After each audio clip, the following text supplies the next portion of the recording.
If you're a parent of a young child with type 1 diabetes, this episode was literally made for you. I had the unique opportunity to speak with a school nurse who assists in the management of blood sugars of the young children that go to her school. And I wanted to share this with you for a couple of reasons. One is to give you actual, tangible assistance. So we talk about 504 plans, dietary recommendations, insulin on board, the whole nine yards. Two is to give you hope. We talk about multiple stories of the outcomes and journeys that these type 1 diabetic children have and have had that are amazing and brought us into some very sweet emotional states. And three is to give you a roadmap on what your plan can look like moving forward if you're worried or scared or even just confused with all the conflicting information about how to manage blood sugars in a young one's life. So I hope you find this one helpful. If you don't know who I am, my name is Matt Van de Vecht. I live with type 1 diabetes. I'm also a certified master fitness trainer and nutritionist, and I was able to chat with this nurse to bring to you this discussion of what diabetes can look like in the school setting. So I hope you enjoy the interview, and I'll see you in there. I've spent the last 10 years pushing the limits while identifying trends and patterns in my type 1 diabetes management. Follow along as I learn, apply, and share the fitness, nutrition, and lifestyle strategies that I've learned from diabetes experts around the world. The real question is, how can we live fearlessly with diabetes while maintaining stable blood sugars? This podcast is here to give you the answer. My name is Matt Van de Vecht, head coach and co-founder of FTF Warrior, and welcome to Part of My Pancreas. Awesome. Well, everyone, thanks for watching. Welcome in. We've got Melanie here today, who is a school nurse, and she might not live with type 1, but she helps a lot of people with type 1. Melanie came into my world through email, actually, and told me how she is helping people, and I said, we got to get you on the podcast. So, Melanie, thank you so much for coming on today to share a bit of your story, your experiences, and open this conversation up. I appreciate it. Yeah, thanks for having me. Yeah. And actually, I didn't even get to ask details in email because I was so excited to have this topic brought up. But what is the age group typically that you're involved with? So I've been pre-K to grade 6, and they're just an amazing group because you just see such a huge transition in that short time. Absolutely. And that time of life, like you said, transition, of course, but to live that with type 1, because I didn't have type 1 until I was in college. It's a very different phase of life to get diagnosed. Do you see that these kids are looking for answers, or they're just kind of rolling with it and it's the parents looking for answers more so? When they're little, they're just rolling with it. It makes no difference to them whatsoever, is the impression I get. There can definitely be some stressors as other kids are like, why are you beeping? Or how come you can't eat my snack that I want to share with you? And then when they get older, I think maybe there's a part where they start to understand they're different. They're really not different, but it can seem that way. Sure. And it can be scary as they recognize like how their disease can impact them. And but then when they get older, again, I see, at least in my practice, I've seen they want more info and they want to know what they can do to protect themselves. And they want to share their information with their peers so that their friends can also help them and support them, or maybe advocate for other people in the same position. So it really is fun to watch that happen. Wow. Yeah, we've had a variety of different ages come through our programs with their parents, of course, 4, 7, 8, 10, 12, 15. And hearing back when they get that curious moment and the stories behind it is so touching. Like I hear them do show and tell. This is my CGM. This is what it does. And they're teaching their class about type 1. And I'm like, oh my gosh, that is so they come amazing. All the way around. Yes, they come all the way around from like not wanting to be identified and not wanting to make noise to being like, nope, this is what I am. And I want you to understand it better so you can support people. It's really great. It's beautiful. I love it. And then I actually got an email this morning of one of our clients who came in at age 7 or 8, just finished a whole soccer tournament. They won the whole thing, I think, trophies and everything. And how type 1 used to hold them back in school. Because, activities can be spontaneous and difficult with insulin on board and diets and all these things. So I'd love to hear your perspective on I mean, big picture, what should parents know about chatting with a nurse, and like how can they help you help their kid, right? But Yeah. also, how can a parent set this whole thing up for success, like empower their own kids with type 1 and all that? So we'll start with the first one. How can parents interact with a school nurse or somebody who might be helping their kid out when they're not there? I think the open communication, like I know as a parent, it's scary. And especially during COVID, that was the worst because not only are you letting your kid go and trusting someone else is going to keep them safe, but you also have all of the terrifying stuff that went along with COVID on top of it. Mm-hmm. Thinking of like the most recent cases. And so if they just can keep an open line of communication, I feel like the school nurses have so much information to share, but it's hard to share that if the parents are coming from a place of fear. Is my kid going to be okay? And how am I going to keep my kid okay if I can't reach out to my kid throughout the day? Mm-hmm. If they get information from the doctor, bringing it in, like that's, I think, the simplest thing, because it seems like the doctors share really good info and then we sometimes have to struggle to get that info. People don't realize, you throw the kitchen counter and walk away. We need that. Get that info to us so we can take care of the kiddo using it and teach the kiddo how to take care of themselves. Absolutely. Yeah, that makes total sense. The relaying of information and how there can be a gap. If one person forgets to relay it, then the whole thing kind of falls apart. So Yeah. in discussing, because I've heard the other side of this conversation as well, where they try to discuss with the school nurse, and the school nurse is like, "Hey, I'm not an endocrinologist or a dietitian. I don't know. Tell your kid what to do. I'll be there if they pass out." What are your thoughts on how a parent might set themselves up for success if they don't have the support of the school nurse? That's tough because I totally see what you're saying. And especially with like school nurse to student ratios right now, I think in Maine, it's one nurse to 800 kids. And how Oh, many of those kids are diabetic? Yeah, wow. it's not small. I was very fortunate to come from a very small school, so a lot of support there and a lot of autonomy. But if they're having a hard time communicating with the nurse, reaching out to the next level at the school and seeing if there's other resources that can support them. Like, are you familiar with 504 plans? I was going to bring that up next. Yeah, can you explain it a little bit?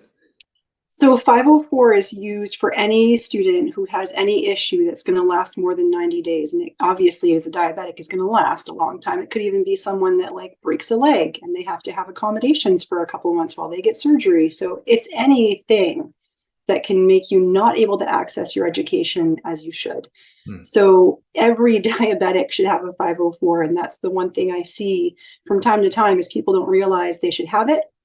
The nurses are super slammed. So if they don't have to do that, they're probably going to try and let it slide for a while. But they should make sure the first thing to do is get a 504 in place for their kids. Hmm. And is that just like a thing you fill out online, or is that something that Yeah. you talk to the nurse about? You can talk to the nurse, and it's really, if once the parents are saying, I want this, it should be easy to do because it's really a template. You just fill in the blanks for the kiddo. If you have the orders from the doctor, that's great.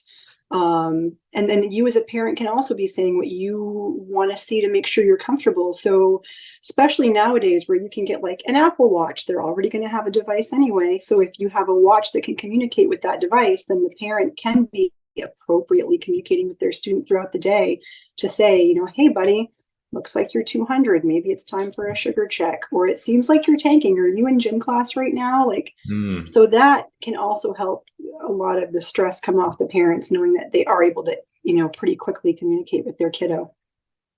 Makes sense. And I'm completely oblivious to this whole process. My little one's, shoot, how old is she? 23 months now. So we're a long What? ways away Yeah, from yeah. any kind of plan for school. But if somebody is going through this the first time, is this something that they would want to put their instructions in alongside with the doctor? Like, we prefer to correct the Yeah. blood sugar at 180, not 200. for And the example. doctors would say that too. In my experience, like I've had to call doctors and say, listen, here's what the parents are asking me to do. And sometimes maybe there's other suggestions they'd rather try first. The providers would rather try first. Hmm. But in some cases, they're like, you know what, the parents are stressed enough. And Yeah. while ideally we want to see a range that preserves kidney function and, Hmm. you know, extremities and vision and all that kind of stuff, maybe right now we just want to make sure everyone's stable mentally and Mm. safe physically, and we'll get to a point over months or sometimes over years where we can finally say, okay, now we're good, now we're going to dial it right into like the 80 to 120 or something, Yeah. right? Well, and I love that it's not just a quick fix. And as you mentioned, the mental side as well, you're making sure everyone's okay mentally, because this can be taxing, both on the Oh, diabetic patient, but also on the diabetic parent, because dang, that's, hard. yeah, that's a lot. Yep. We have parents come into our program that say, "Oh, you guys are the real warriors," and I'm like, "No, no, no! You're the parent of someone living with that. That is so stressful. So hard, You're a so hard. warrior too, just as much." Yep. These parents have to manage the diabetes and their own stress and emotions and worry. So, man, yeah, for the parents watching this, you go through a lot. It's time that you give yourself credit for that. You're a warrior, just like all of us wearing these shirts. Uh, but with that, the stressors and everything, do you find that some parents maybe swing into the more aggressive management styles where they really want to hone in on, I need my kid below 120 all the time? Or do they typically stick to the generic doctor advice of 80 to 180, 70 to 180 kind of a range? It's such a broad range. I've had the really, really strict, like I want to make sure this is absolutely dialed in as tight as possible. I've had the, you know, kind of just make sure they're not dead and we will take Right. it from there. And I've had you know, they're 600 heading home on the school bus and you're thinking, oh my God, like this isn't, but don't forget too that I don't know about the rest of the country, but in Maine, if you can't take time off from work and if you can't pay for the cost of transportation, if you don't even have transportation, if you're using food pantries for food resources, like all of those things factor into you not having a great opportunity to have tight blood sugar control. Mm. So, and as a school nurse, that's all the stuff you have to think about. Did that answer your Absolutely. question, or did I get off topic a little bit there? I mean, a little bit of a drift, but helpful to add to the conversation. Absolutely. Yeah. You talk about When you're access. saying like, oh, you know, I can't understand why this kid is always having a blood sugar of 300. Well, if the best resources they have are food pantry foods, it's not going to Mm. be a great outcome to begin with. You're going to be Absolutely. chasing blood sugars all the time. Yeah. I mean, I discovered that only a few years ago, that with the more instant food types, instant oats versus the steel cut whole oats and all that, very big difference in my own glucose Huge, spikes. Holy huge. cow. The more processed foods, forget it. That is Well, difficult. don't forget, even with the school nutrition programs, it's a lot of processed foods. And Yeah. that's what the government is saying is fine to feed our kids. Well, this seriously impacts diabetic kids. Huge. Yeah. I mean, even non-diabetics, but you don't see it Yes. because they don't wear CGMs, right? Right. Yeah, that's a whole topic we could get fired up on. But um, looking at the outcomes that patients, not patients, parents of the patients are after. So some, might have been influenced by a certain subculture, we'll call it, of diabetes, where it's you have to be under tight control or you're getting complications. It's all this fear language, right? Fear based, uh, Yeah. versus the other side where it's like, hey, quality of life and being a kid matters more. So let's just focus on, like you said, not dying and okay, go have fun. So Yeah. obviously there's a spectrum with everything, but when you do have parents that are maybe overly aggressive or overly reactive with strategies, how do you combat that? Or not combat, how do you support that? Where if they have a high blood sugar, they tell you stack insulin, go, go, go. And when it's low, eat a bunch of sugar. What are your thoughts there? I think the biggest thing is trying to understand where the parent's coming from, because Mm. you can say, well, here's the safest thing to do. And I don't understand why you're not doing it. But if you don't understand where the parents are coming from, you're not able to help either the kid or the parent. Mm. So it's almost at this point, the patient isn't the kid, the patient's the parents. And you have to Oh, assess their needs and figure out how to how to meet in the middle with the kid's health and the parents' needs. Absolutely. Well, and actually, I forgot to tie in one of the previous questions on like how do we empower parents to set up their children for success, but also you in this process, so that it's not just them handing off a sheet of paper to you, but maybe more context or more skills they're transferring to their children, depending on the age. What does that look like?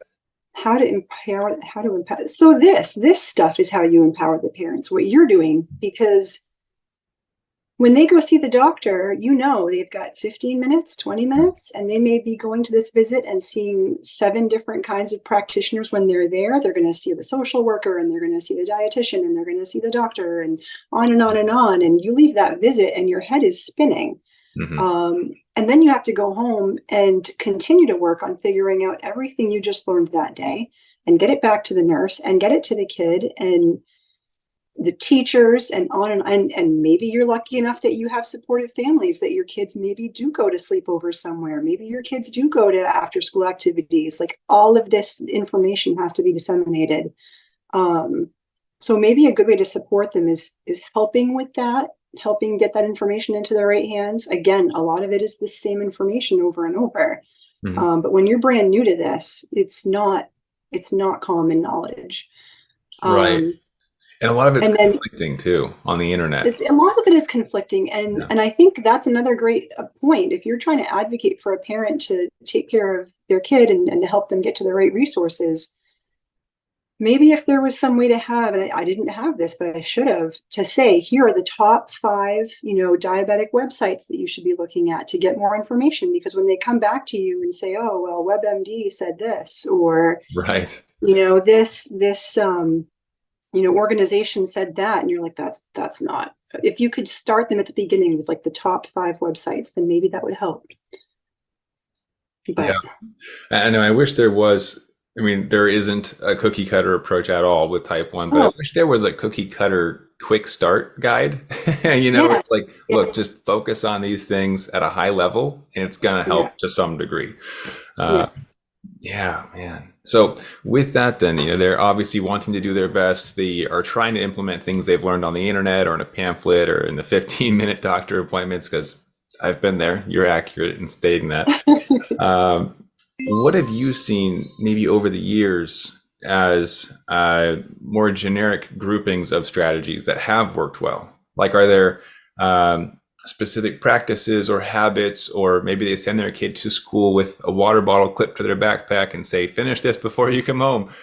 Are there any Right.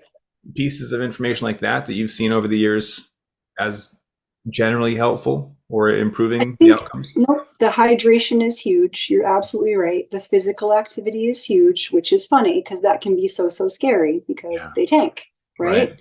Then you're like, well, don't do this. Don't do gym. Don't do after school. Don't do it. You just have to be mindful of how you're doing it. Yeah. The fresh fruits and vegetables, the real proteins are huge, which get that into a kid's diet, right? 9 times out of 10, kids aren't eating like that. But if they Mhm. were, a lot of this stuff smooths right out, right? And then just open communication with everyone, with all of the relevant people, always having the right information so that they know how to safely respond, so that the kids' staff feel empowered to say, here's what I think is going on. And here, they're seeing the kid more than I am. So if the teachers are seeing something funny and they know how to make sure they're making the safest decisions or making sure they loop in the right people, like, that's huge. And that's on the nurse. That's on the nurse to make sure that she or he is looping in all the right team members as often as necessary to make sure everyone's on the same page. That's huge. Yeah, the communication, that's key. That seems to be a recurring theme in all of life. How do you improve relationships? Communication. Like, yeah, that is a good one. You said something, though, that I'd love to expand on. You said mindful. What exactly do you mean by that? Help me out. What was the topic? What was As a the strategy, so the parents are more Yeah, mindful. yeah. I think for the parents and for the kids, like, I think taking the time to slow down, if that makes sense, that sometimes some of these decisions are made so quickly, or there's so much stress behind the decision. Like you had said earlier, when they're, 300 and you're like, stack it. But you don't have to. Just give it a Yeah. minute and it's going to work. Or when they're 40 and they're in gym class and 2 seconds ago they were 80 and oh my God, what happened? Like, Right. they're still talking to me. They're still talking to me. We're going to do the 15 carbs. We're going to Yeah. wait the 15 minutes. I'm literally glued to this child's side until it's time. And it's just slowing everything down. And I think it's really hard to slow everything down when you're the parent, when you're the Yeah. guardian, right?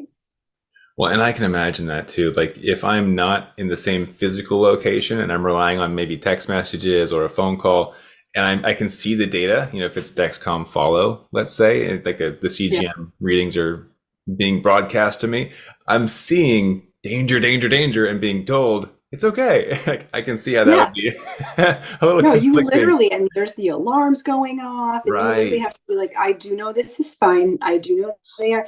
And legit, if you're in a school and the parents maybe in an office somewhere and it's bling, like Oh, yeah. it's hard to not be racing to call the school and say, tell me what's going on right now. But that's one more thing the nurse has to be dealing with. They're dealing with your kid. And it's important that you have that information about your kid, but the nurse is actively dealing with your kid. So it sounds like trust is a big part of this too. Like you have to be able Huge, to trust the huge. nurse to do their job, and the nurse has to, of And the course, nurse has to hold trust that the up. parent. Oh, yeah. Yes, and both of them have to trust the student. Like Right. everyone has to, and it's a lot. It's a big carry. Yeah. Well, and then I guess we've left out the student in some of these examples. What is that? I don't know, the interaction like nurse to student. Are there best practices for the nurse to? Uh, I guess it might need to be personalized as well because kids are all different. But I'm trying to figure out even what I'm trying to ask here. But within the student living with diabetes, their life, their habits, their strategies, uh, do you find that they want to take more control over this, or do they rely heavily on you? Are they waiting for their parents? Is I that? think ultimately every kid wants to be as autonomous as possible. Like every Hmm. kid wants to, they're going to feel safer if they know how to take care of themselves better than if they rely on someone else. Um, but hang on, had a thought. Nope, it's gone now. It's been a long day. My apologies, sir. No problem. But yeah, I think with the kids, reducing or if possible eliminating the stigma of all of this is probably key.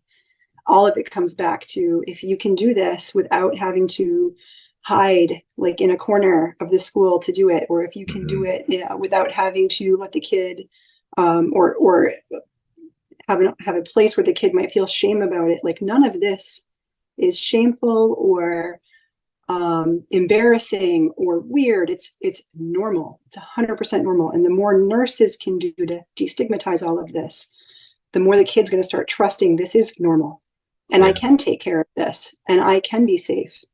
Hmm. Love that. Is there kind of like a general age that you see kids do start to take more of their own actions and not rely as heavily Oh on gosh, no, it's all nurses? over the It is. board. I wish I could be like third grade, but it's not. It's you could have a little who's like, I'm doing this and I'm fine. Mhm. I've seen them in high school and they're still like, I don't know what I had for lunch, maybe it was 50 and I just kind of gave myself 50 and an hour later they're 400, and it's not one age. It's how much knowledge does the kid have, how much do they trust their own ability, how much have the parents given them the ability to trust themselves. um yeah, I don't have a good answer for that one, I'm afraid. Yeah, well, I know it's a question I've gotten a lot in email where it's like, at what age should I hand it off, and give them the responsibility? And that's been my response for the most part. And my assumption is like, Yeah, it depends, like, are they ready? yeah, Have you talked to them about it? So yeah. I think that I that's think it's as soon as possible. I think that would be with you saying that, I think my answer is as soon as possible. You want to start handing them responsibility, but it's responsibility with oversight, mm, right? So even if it's in pre-K, you can't do math, but you can be like, what did you eat? Oh, I had this many pretzels. So yeah. let's take a measuring cup and measure how many pretzels that is. And they can do that. So I think it's all based on where they're at from an education standpoint. But the second they have any proof that they can handle that piece of it, you've got to give them that piece of it. You got to watch and make sure it went right. And they're going to make mistakes. And you have to be okay with that and not freak them out when they make mistakes, right? And you can't freak out when they make mistakes because they'll see you and they'll know, right? But it's just continuous reassessment of how everyone's doing. Absolutely. And for anybody watching this who's like, but the mistakes are scary, they are, and they will continue making mistakes. I'm still making mistakes. I've had this for a long time. 200 yesterday. So there you go. There's been many times as a nurse that I've been like, oh crap, like it's fine. It happens. You just got to fix it and learn from it. Yeah. Oh man. So with the young ones, and as they're gaining responsibility, trying to figure out what life looks like with diabetes, have you noticed that they hold themselves back at all? In other words, like if they know exercise is going to lead to a low, they want to avoid it. How do you encourage them to live life in the presence of fear? Or is that more of a parent's role? No, it's all of them. It's the parents, it's the nurses, it's the teachers, it's the peers. Like the peers can be supportive. If you're destigmatizing this, then you're helping the peers say, just come with us. Like you'll be fine. Right. And beautiful if you have devices that you can monitor, but, and it's teaching the kid to trust their body. Like, I think I almost would wager that the devices, can lead kids to not trust their body a little because I don't have to. The numbers are going to tell me if I'm off, but also you feel like crap right now. Why do you think that is? Well, I don't know. What's my number? No. What do you feel like? Because devices fail. Right. So it's true. That also happened yesterday. Actually, full story. Why not? We'll dive in. My reading said 41. And I was like, I don't feel 41, but that's scary to see on the screen. Right. So it's like, and I had just dosed a large amount of insulin for dinner. I was like, this is bad if that's true. So I'm going to double check, but I don't feel low. I don't think I am. I did her finger stick. I was like 180. And then it ended up being 200 because I ate really fast because I was nervous about the 41. So you got to slow it down. What did I just say? Yeah, it's a whole thing. But I can appreciate that. And that comes back to the mindfulness as well. How do you feel right now? What's going on? That's huge. Well, and actually kind of a connected topic, but also not. The diabetes food police. Have you heard about that term? No. Okay, so it's a fun one, and it's very real. That also happened to me last week. It's people trying to give recommendations out of love, but it can come across as very judgmental or forcing limitations. Should you be eating that, or all that kind of stuff. So, how can somebody support a child that has diabetes without coming across as the diabetes police? See, so you've said that term and now I know I've done that before. I know I've done that before. Like, hey, you just had this and this for lunch. Are you sure this is what you want for snack? And you're right. Like, even as you're saying it in the moment, it feels like garbage. But I don't know a better way to have someone start to see the effects. And I think maybe, I know when I've done it, it's not just like, should you be eating that? Like, you should be ashamed. It's, are you sure, you just had these 2 carbo heavy things. Are you sure you want this next carbo heavy thing? Knowing you're going to be high later. You're going to feel like crap. We're going to be telling you to drink. You don't want to go running to the bathroom every 20 minutes. Like, so if you're good with that, then that's fine. Have that snack. But if you're not good with that, maybe we can find something else for you. So it's definitely necessary to call someone's attention to the choices they're making, especially if they don't know any better yet. Like if you, for example, yourself, you're saying if someone says that to you, you're obviously a competent adult. You obviously can make the appropriate choices. But a kid might not be in that place. They might need you to say, do you realize what this food is going to do? Do you realize how it's made? Do you know what the ingredients are? But even with a little kid, if they're like, yep, and I don't care. All right, let's do a split. It's fine, right? Yeah, but marshmallows taste good, so I'm in. They do. And when you have like the birthday party in your classroom, you're not gonna be like, are you sure you want that? Yes, you want the cupcake. Shut up, it's fine. Right.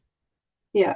Yeah, and as soon as you started talking about, oh, I'm guilty of that too, I'm like, well, she works with kids, and kids need help making decisions, or at least seeing second and third order of consequences, right? So if I Yeah. eat this now, 2 hours from now, it's going to suck. Okay. Yep. So Yep. yeah, as an adult, I'm absolutely responsible for my decisions, and I can usually weigh the pros and cons, but kids maybe Yeah. not. So I wonder if there is a way to frame it, and I'm sure you're doing it out of love, and you're doing a great job. I'm sure.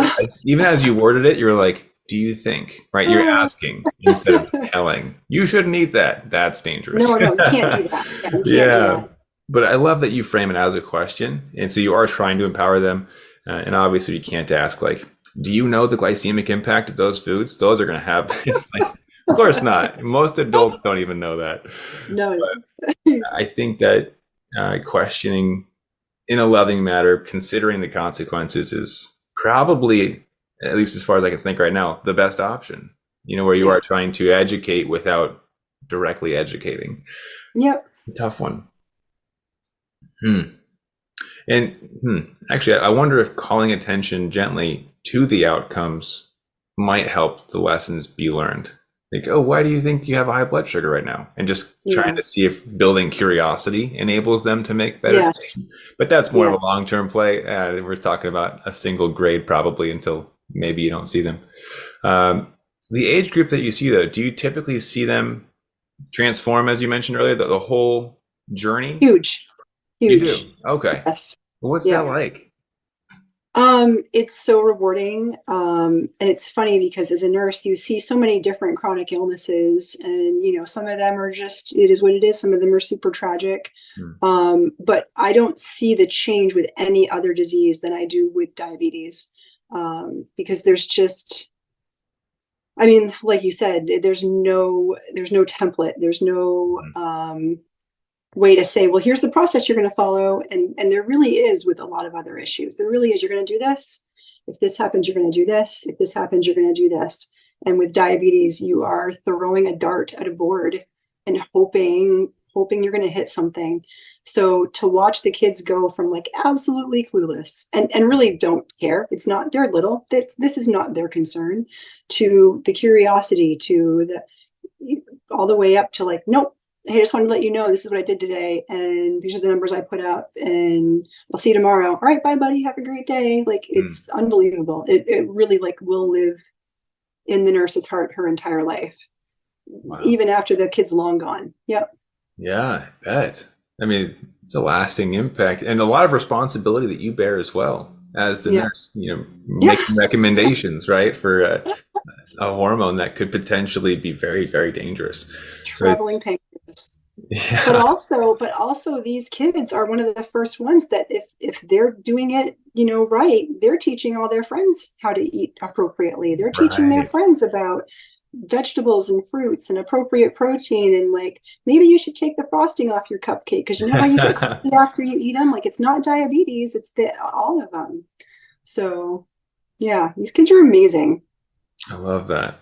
Yeah, among the first few years when I was diagnosed, I was told that the diabetic diet, we'll put quotes around that, diabetes diet, which is essentially everything in moderation, is the healthiest diet for all of humanity if people followed it correctly. And I was like, Right. yeah, I mean, you could have pretty much anything, just don't eat a bucket of cake. You can have a piece. Cool. Now, But it's go eat some America, veggies. Yeah. so. Um, I love that. So actually, I had a question I wanted to ask you, and then I'll give my thoughts as well on what advice or golden nugget would you give to a parent as maybe advice or guidance on how to navigate childhood with type 1 diabetes? How can they be most prepared, or what can they do? um if you are so fortunate as to someone, and ask the nurse because maybe they can facilitate this, but if you can find another parent who's already been there, you don't have to reinvent the wheel. Mm, And we did that, at my schools successfully. That, hey, here's someone you can reach out to. I'm sorry you're calling me from the ER and you've just had this diagnosis and you don't know what to do. When you're in a good spot, talk to this person. When you're in a good spot, check out this podcast. When you're in a good spot, check out these websites. Like, mhm. educating yourself is the only way to be super successful at this. which is hard. It's very hard. Yeah. In the moment of likely mourning and panic, you were told to educate yourself on a Yep. whole new Yep. Open up this frontier. book, figure it out. Like, it is not the time. It's crazy. Yeah. Well, and actually, the example I was going to give actually came from the person I'll now give an example of from what you just said, which was she was our first ever pediatric client. And I told her when we first took her on, I was like, this is a learning process for both of us. I typically teach adults. And now, of course, we've had a lot of kids come through. But she just let me know that somebody on his soccer team was diagnosed.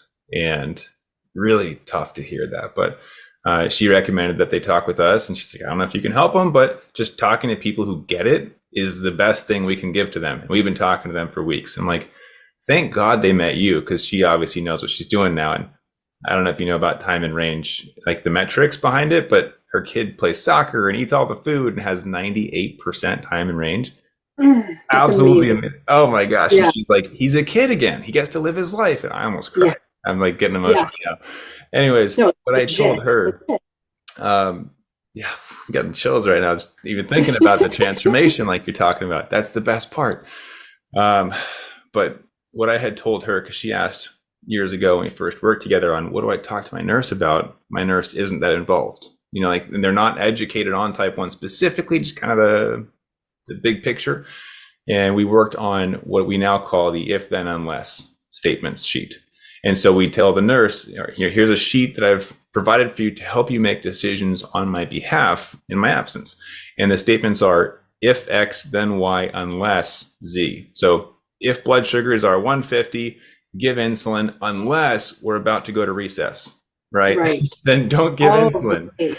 Yeah. And Yeah. just having a full sheet of those pre-made decisions, essentially, so that the nurse doesn't have to take on responsibility that they're not educated enough to make decisions on. And for her, that was huge. And it just was so cool to see her have this sigh of relief as her kid goes to school, because for her, school was the stressful part, saying goodbye to Yeah. her kid and letting somebody else take care of them.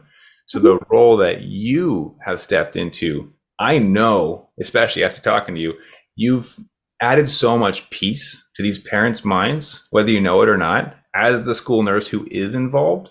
I just want to thank you as someone living with diabetes. I can't even put words to it. You're doing amazing things.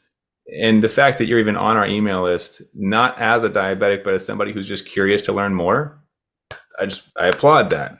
That's Well, huge. the kids are what makes it worth it. The kids are amazing. Like, they're just amazing. Yeah.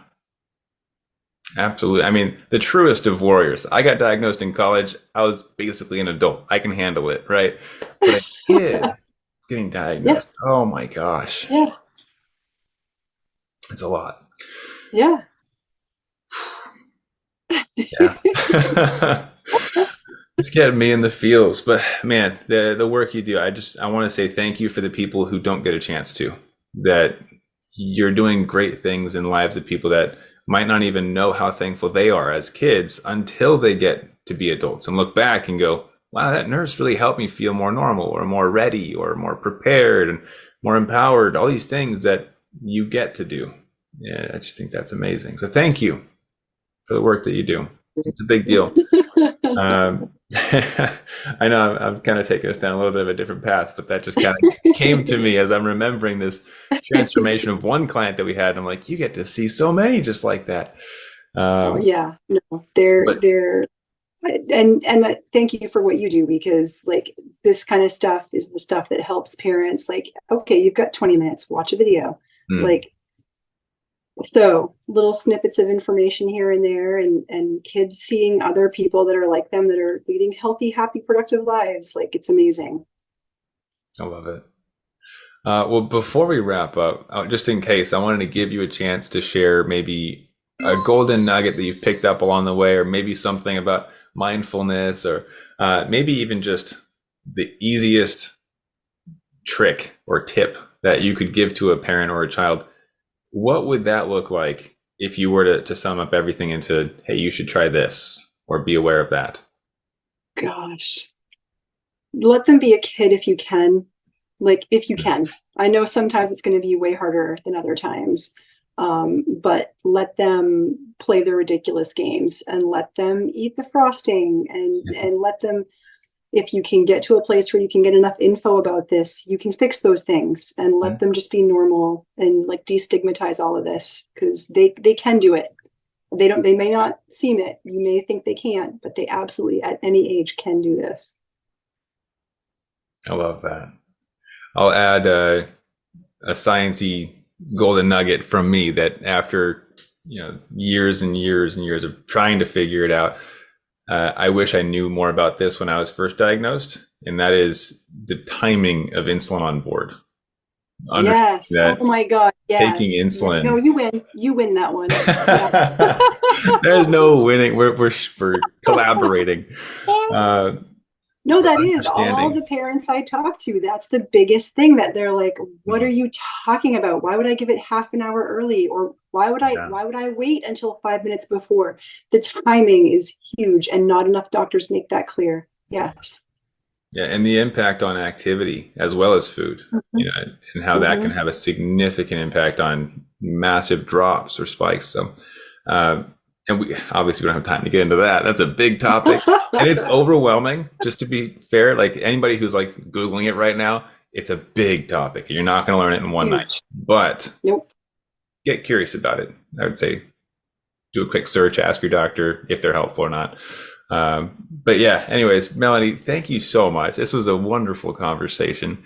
Thank you for taking time out of your day, which I know is very busy based off of our last chat, and just the work that you're doing to change people's lives. So thank you for doing what you're doing, and for doing more than what is required of you, like this, to put extra resources out there and to help people actually transform their lives. It's huge. Thanks for having me. Absolutely. And thanks everybody for hanging out with us today. Obviously there's resources on our YouTube channel you can go check out if that's helpful, and feel free to drop a comment, introduce yourself, or let us know what you got going on with your own diabetes or your child's, if that's the case. All right, guys. Well, thanks so much. Have an amazing rest of your week, and keep up the fight. Well, I hope you enjoyed that interview with Nurse Melanie J. I mean, I didn't even know where some of those tangents were going to go, and I certainly didn't expect to have the flood of emotions hit me. But as you saw, obviously, I work with parents and their young type 1 diabetes child, and have multiple times. It's a very rewarding process, and certainly enjoy being able to help people. And so if you are somebody who either lives with type 1 diabetes yourself, or you're the parent or a guardian of a young one living with type 1 diabetes, we do have a number of resources that may be beneficial to you depending on where you're at and what you're looking for.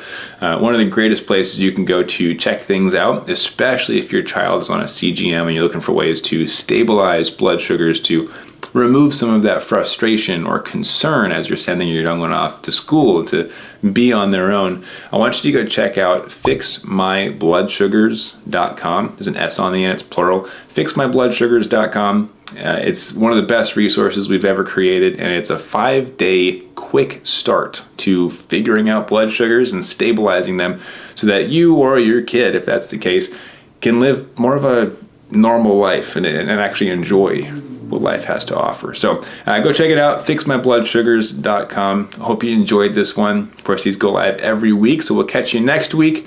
If you're on YouTube with me, you can also check out this video next, and be sure to hit the subscribe button before you take off. We'll see you next time, and keep up the fight.